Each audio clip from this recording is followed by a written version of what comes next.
I'm Rahul. Really excited that you all want to spend an hour with me this evening. Thanks for joining. What I want to talk about is Android versus iOS.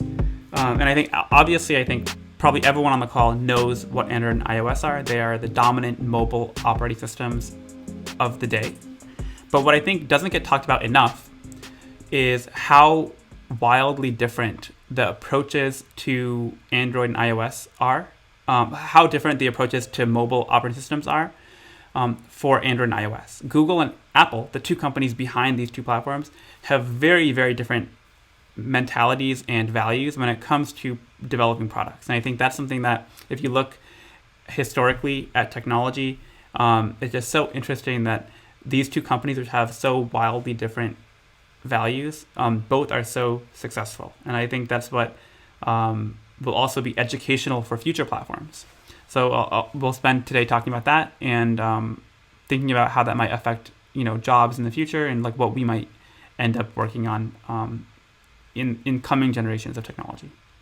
Yeah, so like Brian mentioned, I'm a Android developer actually at Facebook. So this topic is very near and dear to my heart because I every single day I work on developing Android apps, either at Facebook, which is where I work full time, or at Stanford I actually teach about Android development.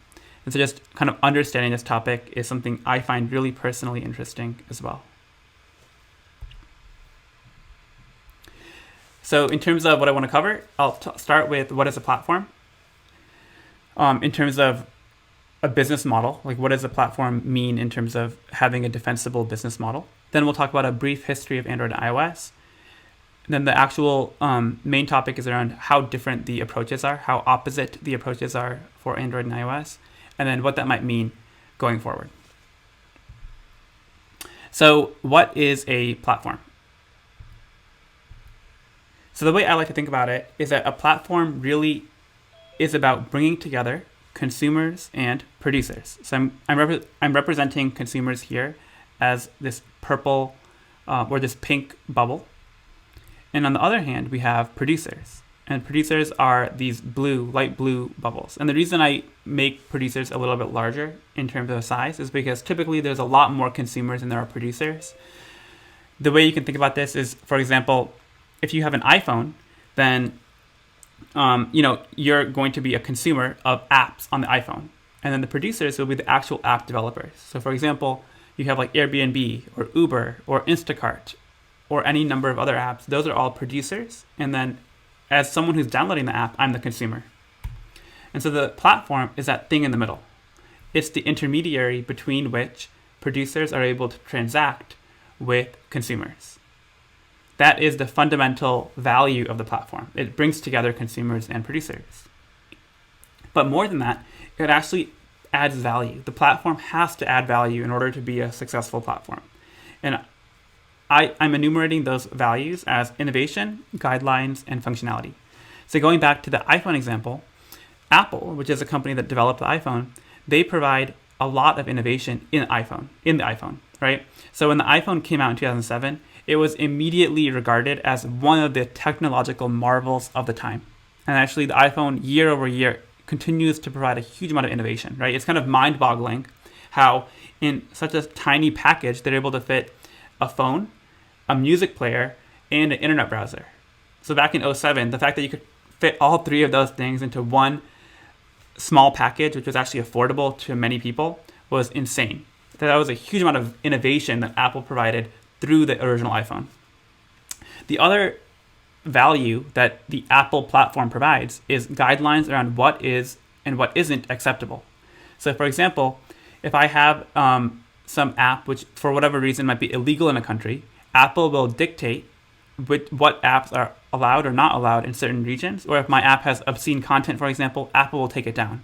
So another big value of the platform is it has to be able to regulate what kind of content is allowed or is not allowed. And then finally, functionality. So Apple has a really big role in allowing other people to innovate as well.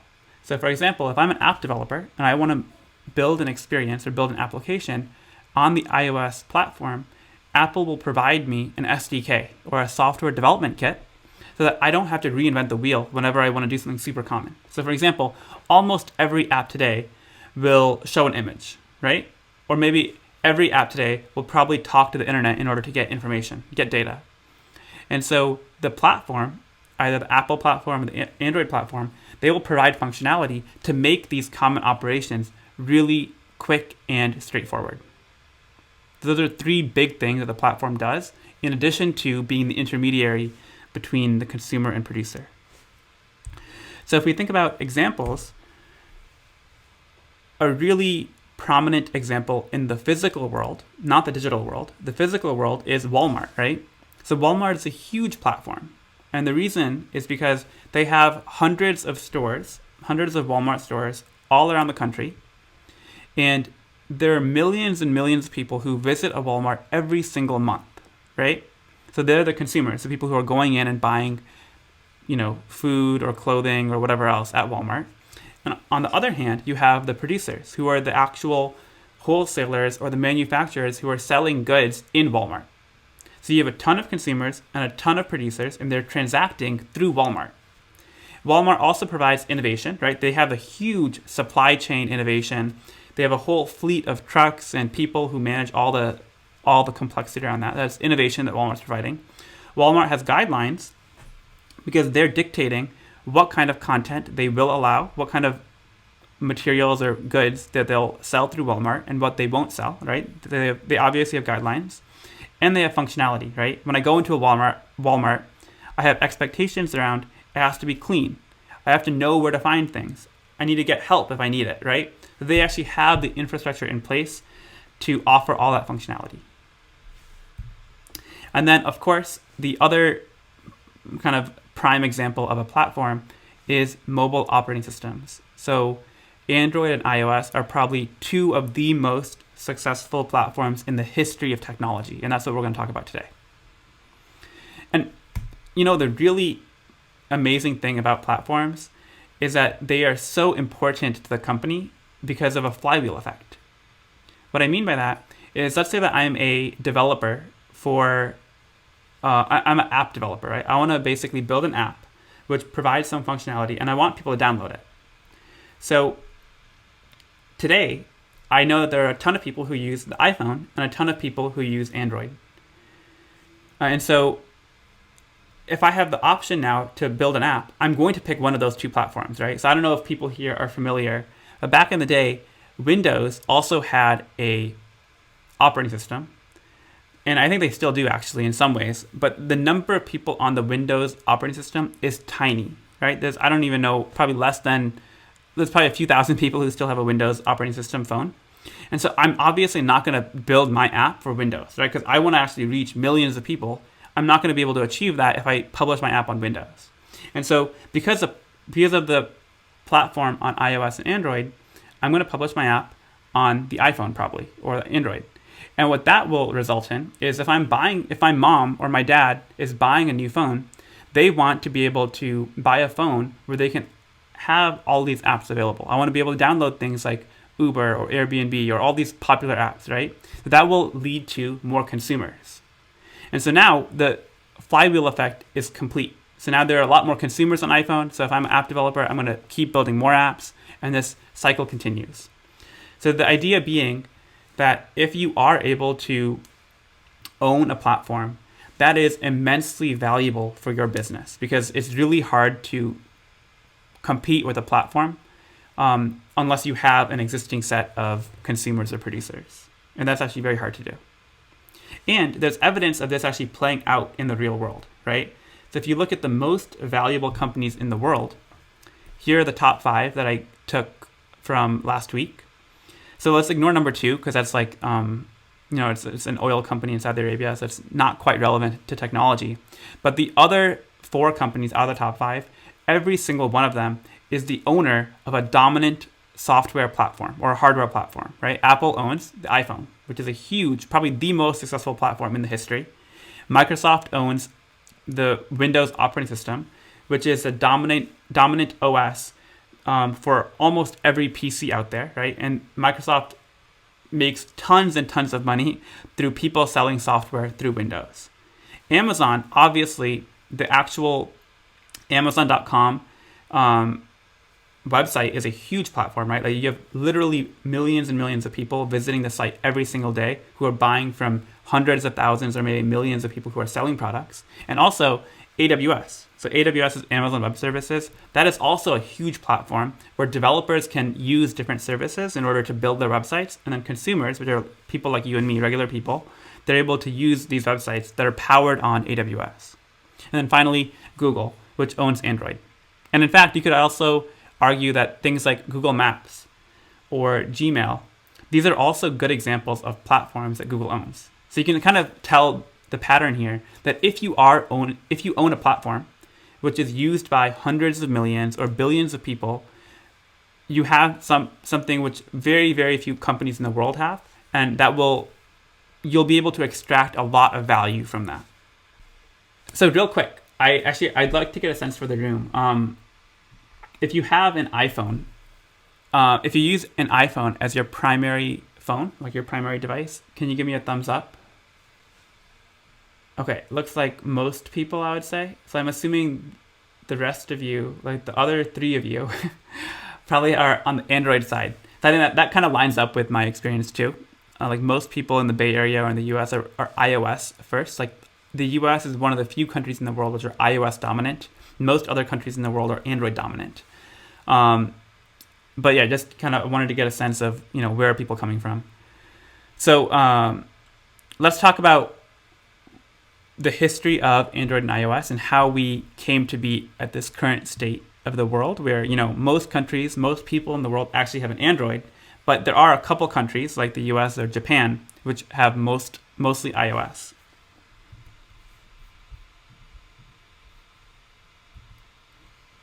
So really quick, going back way further back in time, if you look at the 1950s and 1960s, the idea of a computer was this huge, gargantuan thing, which it would have been unthinkable to actually have that in your home. Like the idea of personal computing didn't exist. The only computers were used by governments or really huge scientific labs to do some sort of computation.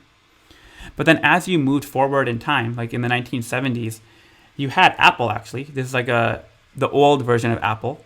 They were actually quite innovative in actually being able to package up all the core components of a computer and putting that into something which actually fit onto your desk. That's like the Macintosh was really famous back in the day for how small and innovative it was to fit everything. And then if you keep going, in the 1990s, you had actual personal computers. Growing up, this is how I interacted with a computer. You had this big kind of desktop block, which is sat underneath your desk or on top of your desk, and you had this really big, clunky computer with a monitor and a keyboard. But you can kind of see the pattern here, right? Like you start out with something huge, and then computers, decade after decade, became smaller and smaller. And eventually became, to the 2000s, in the early 2000s, you had the very first kind of popular laptops. And a laptop was kind of mind-blowing because you could actually put it into your backpack and like go to the office or go to school with this thing, which actually you could take anywhere. And so once we had that, the next logical step was, okay, what if we take this one step further and actually have a computer which fits in your pocket? So it was no secret, right? Like everyone knew that the next logical step of this was having a computer that fit in your pocket and could have all the functionality of a laptop, but in a smaller form factor. And that is where we got, in 2007, the very first version of the iPhone. And this is a really famous moment in technology, actually. There's a bunch of articles written about it.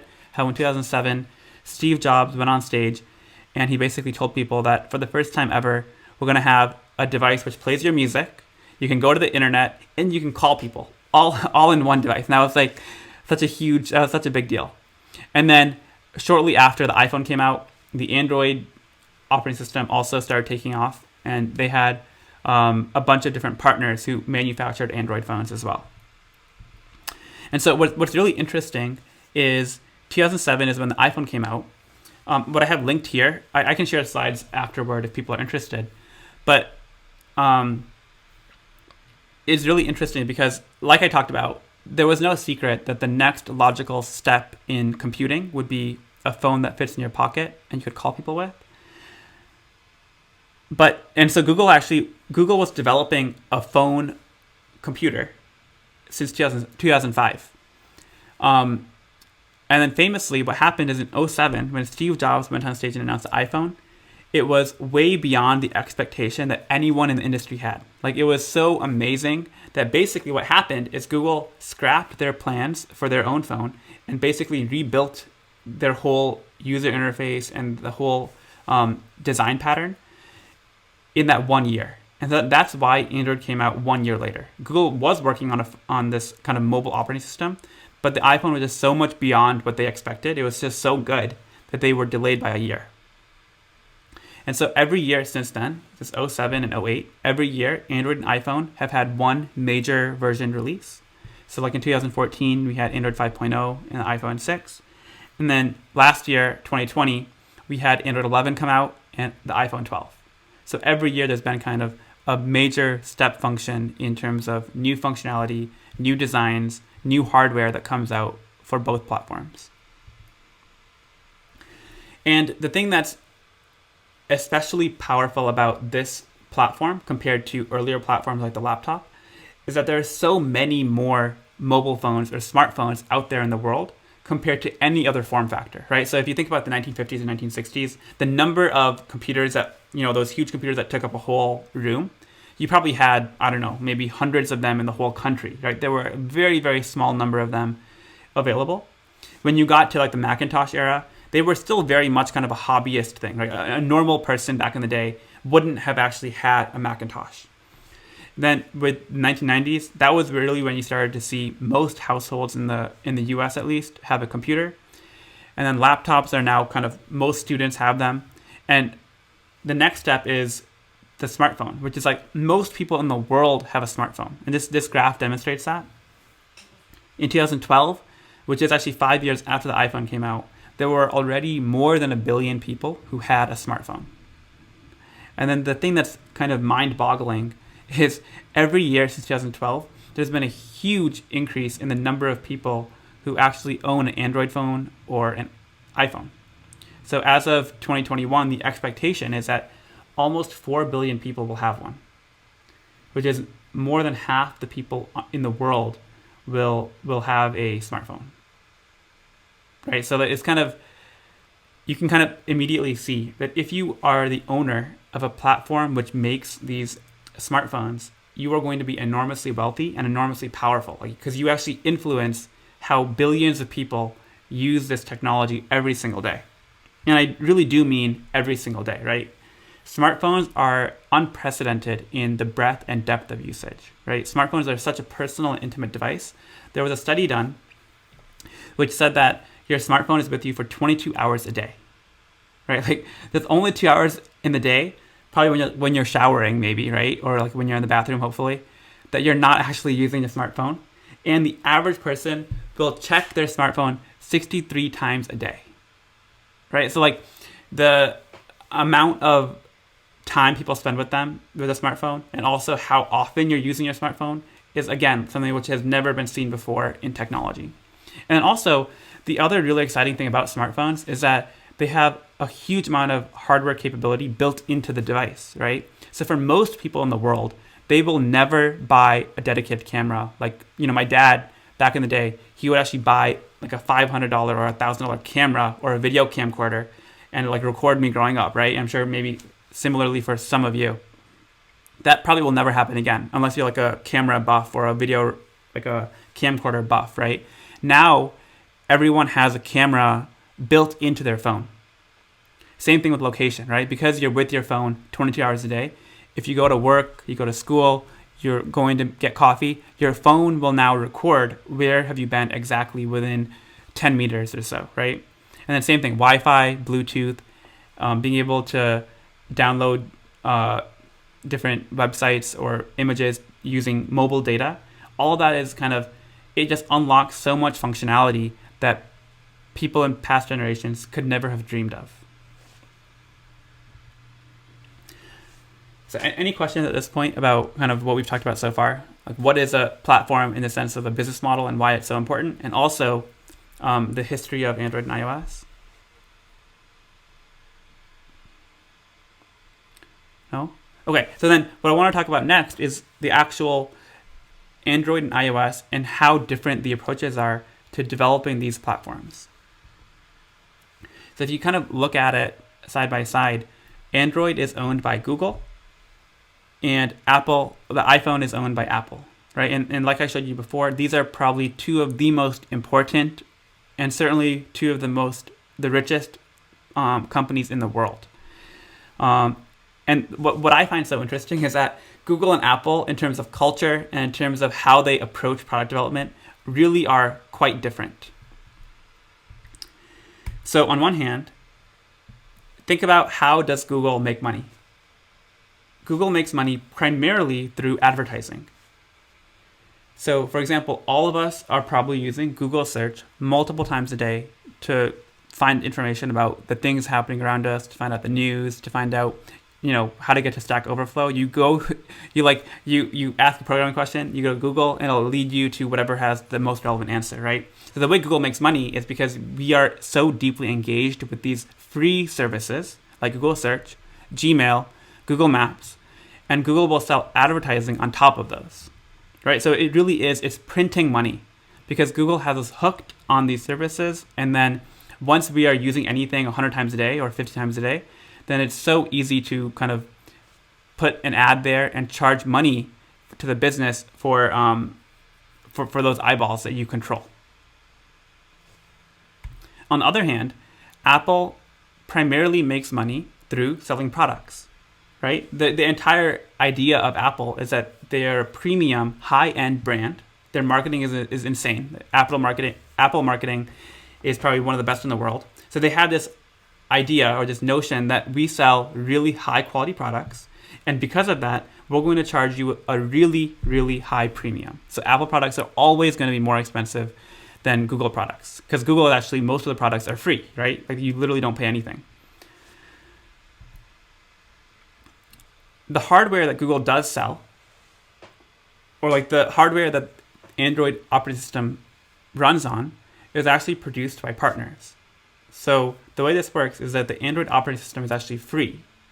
And companies like HTC or Samsung or Huawei, they will develop phones based on the Android OS.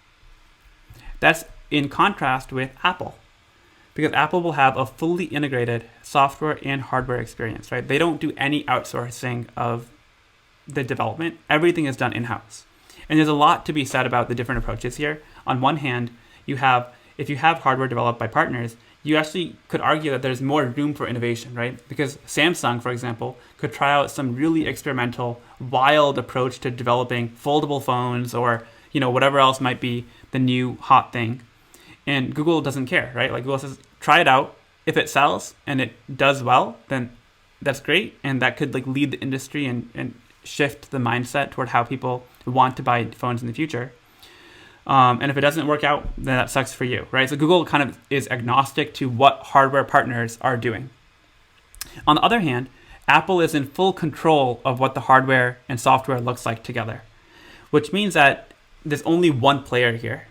So potentially there's less room for experimentation, there's less room to try things out because there's only one person making the decision or one company making the decision. But the benefit is that now you have a really well put together final product. Because if you think about, I don't know if people here are familiar with APIs, right? An API is an application programming interface, which is basically a way to describe how should different components interact. And so typically what Google will do is it will say that, okay, here is the API for Android. If you want to build an Android compliant phone, you need to match up with this API. So as long as you match up with the API, you can do whatever you want. But when things meet at the boundary at these APIs, that's where things, you will find that sometimes there's a rough edge there, right? Like things don't always operate just the way you had planned because there's some miscommunication or there's some ill-defined interface. And that you actually do see that quite a bit with Android phones, where there's some Android developers or some Android phones which just don't feel correct. Like the material is shoddy or the experience there's a lot of bloatware or spamware on Android phones. On the other hand, because Apple owns everything, they can make sure that the end experience to the user is amazing. And I think that kind of most of you would probably agree, right? Apple just creates amazing products. So that's one of the trade-offs that you get with whether the hardware is produced by partners or by you.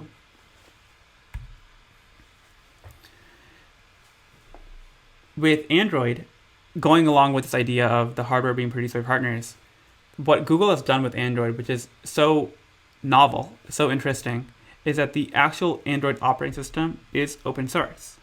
So what that means that the actual source code is completely free for everyone to look at. I could literally go to the Android website and download all the source code and build my own competing phone, and Google just wouldn't care. I mean, I have to be compliant with kind of the Google, the spec for how to build an Android phone, but as long as I do that, I can do whatever I want. On the other hand, the iPhone operating system, iOS, is developed completely in secret. And I actually do mean secret. Like even people who work at Apple don't know what will come out in the next version of iOS. So it really is the exact opposite. Android is developed completely out in the open, in the wild, and the iPhone is developed completely in secret. And this is a really good example of what I'm talking about when I say opposite approaches, right? So for Google, going back to the first point, the way they make money is by selling advertising on top of free apps or services. And so if you think about the calculus that Google is doing, what they're saying is that we are going to allocate hundreds of millions of dollars to keep developing Android, but all of that money is going to be out in the open for free, right? There's no business, there's no actual profit they're making from Android. So the reason they're doing all that is they're saying that, okay, if we can make Android really, really great, then that will bring tens of millions or hundreds of millions of people to buy an Android phone, and they will actually start using Google products. So basically for Google, the appeal of having Android and developing Android is that we can get more people online. The more people who come online, the more people will start using Google services, and the more money we'll make. On the other hand, Apple doesn't care about how many people come online. They care about developing really great products and having really high margins. So instead of having billions of people come online, they only really care about the kind of the richest people in the world who are able to afford a premium product like Apple. And all their development is in secret, and they just come out every year with a brand new product, and it sells really well, and they make tons of money. Right? So it's very, very different approaches here. And then going along with that, Google really does try and foster a much more open ecosystem, whereas Apple has a really, really tight control over the user experience and the apps that are developed. So with Google, like you have, the Play Store, which is the primary way that people are able to develop apps or find apps, but you actually have many other platforms. So Samsung has their own app store, and you can publish apps there. There are many open source app stores on Google where you can actually download whatever other kind of content you want, even if it's not sanctioned by Google. So it's just way more open. It's kind of the hacker mentality where you can kind of go in and do whatever you want. On the other hand, Apple has a really, really tight control over the user experience. If they're not happy with you as a developer, or if they think that you're doing something shady, they will immediately ban you. Right? So Apple is much more kind of draconian in their enforcement and making sure that anything which is not up to their quality standard doesn't actually impact the end user. Whereas Google is much more kind of lackadaisical about how they approach enforcement.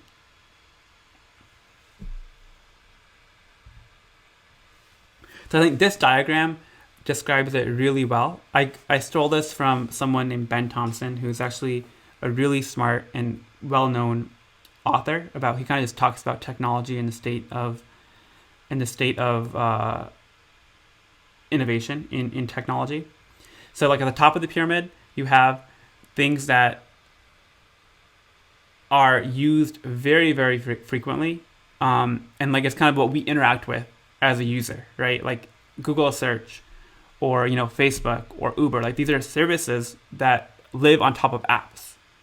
And at the bottom of the pyramid, we actually have the hardware, which is powering all of that, right? So you actually have a hardware device, a phone, and on top of that, you have many different types of software, many different apps, many different services.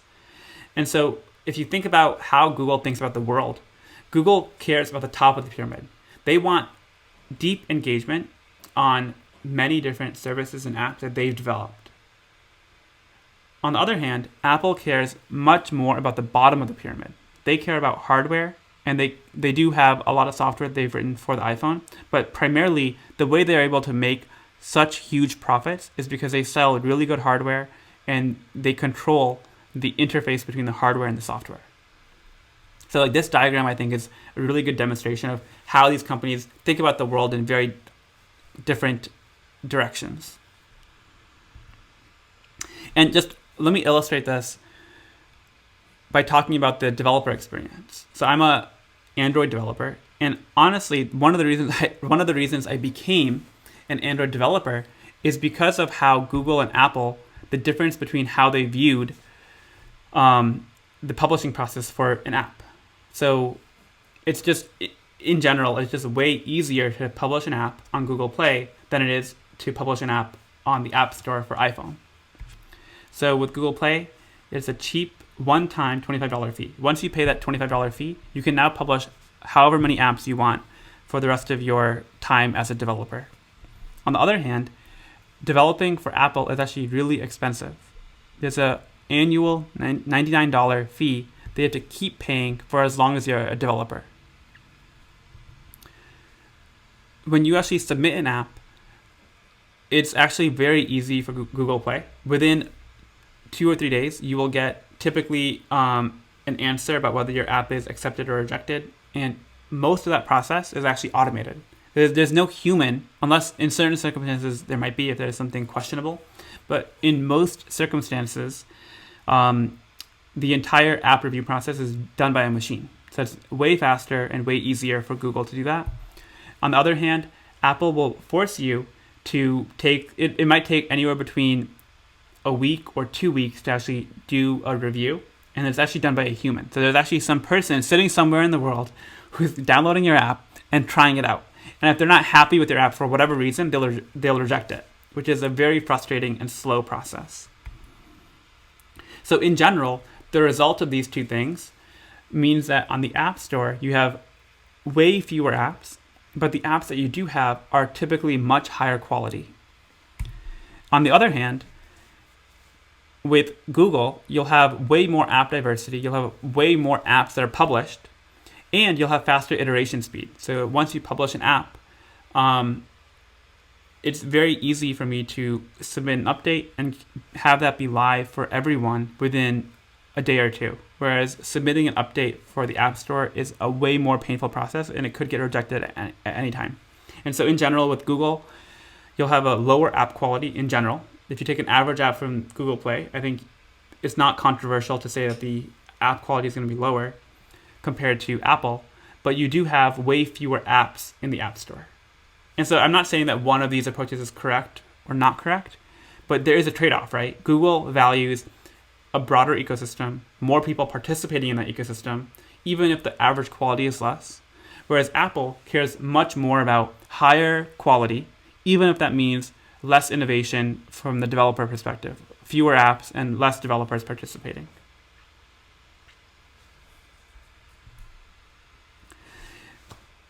Cool. So then wrapping up, what I want to talk about, which I think is really, really interesting, is what is the impact of these different approaches to our careers as developers? I'm sure many people here probably are planning on being software engineers, right? And so like this has a really tangible impact on how we think about where will the jobs be, how will we think about innovation, what companies will actually benefit from these different approaches, right? So I wanted to have at least one Kamala GIF in here. So the reason why you should care is that, it's interesting to look at the history of what has happened with these technology platforms, but we're going to be participating in these platforms. I mean, we already do participate, right? Like the fact that everyone here has an iPhone or a couple of you have an Android means that you are actively taking part in these huge platforms that I talked about.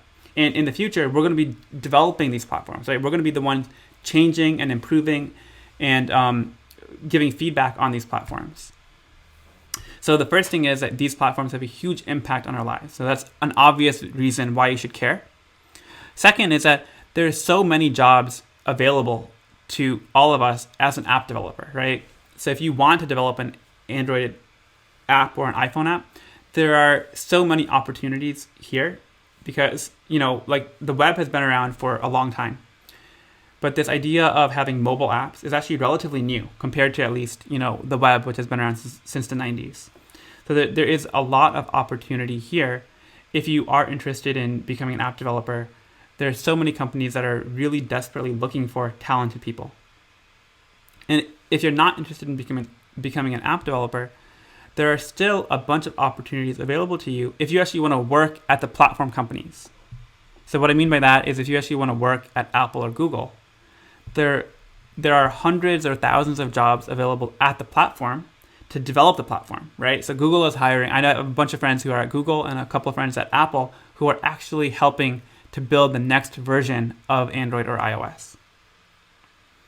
And the third reason is that even if you're not that interested in mobile, right? You don't really care about smartphones. Whatever happens here, however the story shapes up with mobile platforms, that will likely shape future platforms.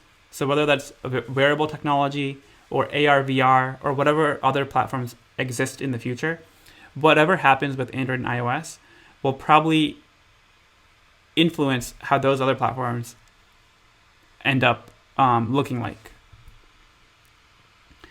And this is actually very personal to me because the reason I have my job actually is because of the different mentality that Android has versus iOS, right? So we talked about this a little bit, but because Android is a way more open ecosystem, you have different things like Android TV, Android Auto, Wear OS, and Facebook Portal. Like all of these products are based on the Android OS, and they've been created by either Google themselves or partners who have taken Android and modified it in a certain way. So the reason it's relevant to me is because I work at Facebook and I work on a product called Portal. And the Facebook Portal actually has an operating system which is a fork of Android OS. So you take the open source project for Android, we downloaded it, we modified it, and that is actually what's powering our hardware. So in many ways, the reason I have my job now is because of this more open ecosystem that Android has fostered. And so, I mean, going back again to the very beginning, the reason I find this whole area so fascinating is because there's so many questions that I don't know the answer to, and it'll be so interesting to see how the technology platforms will actually evolve over time. So like an obvious question you might ask is, within the mobile world, right now we have Android and iOS. Will those two platforms continue to be the dominant platforms going forward? Or is there actually an opportunity for a third platform? So for example, back in the day, like 10 years ago, there was the Windows mobile operating system. And that pretty much died out, right? Because these platforms have a flywheel effect where more consumers will bring on more producers and more producers will bring on more consumers, it's actually very hard to imagine for me if a third person or third company can actually compete with Android and iOS. It's just so, essentially like an oligopoly where Android and iOS are dominant. It's very hard for a third participant to emerge unless there is some huge innovation, right? Let's say that some company somewhere in the world comes out with a brand new form factor of a different kind of phone, which is protected by a patent or by some technology that only they have. That could be a really interesting way for another person to enter into the arena and actually compete. But right now, it just seems so hard for a third company to enter. Another really interesting question is, will companies continue to develop separate Android and iOS apps? So what's really interesting is that when we had the internet, there was a common language for developing web pages, right? You wrote some HTML, you wrote some CSS and JavaScript, and for the most part, whether you used Firefox or Chrome or Internet Explorer, your website mostly just worked. With the emergence of these mobile operating systems in 2007, 2008, we started to write custom apps for Android and iOS. And that was actually a really big change in how we delivered technology to the end user. Because now, if I'm Uber, or if I'm Airbnb, or if I'm some other company, I now have to write a separate application for the Android OS and the iOS, right? So Android apps are typically developed in Java or Kotlin. iOS apps are typically developed in Objective-C or Swift. And so really, like, if you want to develop an app and reach everyone, you have to do almost double the work, because you have to write the same app in 2 platforms.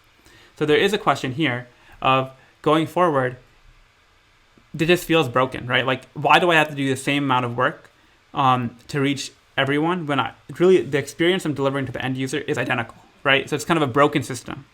So can there be a technology like React Native or Flutter, or maybe something else that comes up in the future, which can solve this problem of you write it once and it actually works everywhere? And then finally, there's also a really interesting question of, will mobile even be a consequential platform? In 10 years or 20 years from now, will mobile operating systems be where we spend our time? Right? So if you think about it, you have a lot of exciting technology being developed around AR and VR. Like, you have these headsets that are like Oculus, for example, or there are rumors about Apple developing some glasses that might, like some augmented reality glasses. And you also have wearable technology. For example, you have like the Apple Watch, or you have the Android Wear. And you could also imagine other things in the future, right? Like, this might sound like science fiction, but I wouldn't be surprised if 10 or 20 years from now, we have things that are implanted into your body somewhere. Like an actual computer which is implanted into your body, right? And so as technology becomes more and more ubiquitous and becomes smaller, we're going to become more and more integrated with it. And so it might be the case that Apple and Google, unless they develop the next big platform, the importance of Apple and Android, of iPhone and Android, will actually diminish over time. So that's like another question to be had. And if Android and iOS do diminish in importance, what will the new important platform be, and who will be the winners of that platform? Those are all things that are kind of left to be seen. Cool. So that's all I had. I'd love to connect with you. I'm at rpandey1234 on Twitter, LinkedIn, and actually I run a pretty active YouTube channel. So I'm happy to answer any questions through any medium that you choose.